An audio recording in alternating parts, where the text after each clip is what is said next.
Arya Duta Hotels kembali menghidupkan semangat kampanye kuliner Sabta Rasa secara serentak di seluruh unit hotelnya di Indonesia mulai Mei hingga Agustus 2025.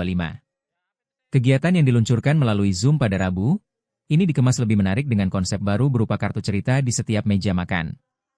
Setiap meja punya cerita, Arya Duta akan menghadirkan pengalaman bersantap unik di seluruh unit hotel, ujar Group Director of Marketing and Communication Arya Duta Hotels, Arthur Situmeang.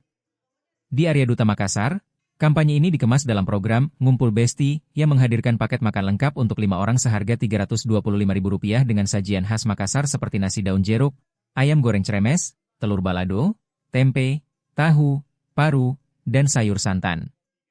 General Manager Arya Duta Makassar, Erwin Arsyad, menyampaikan bahwa pihaknya juga menyediakan paket kamar lengkap dengan makan pagi dan malam serta aktivitas menghias cupcake di area kolam setiap Sabtu sore. Kami juga meluncurkan paket kamar yang sudah termasuk dengan 2 kali makan dan aktivitas akhir pekan, ujar Erwin. Download Tribun X sekarang, menghadirkan lokal menjadi Indonesia.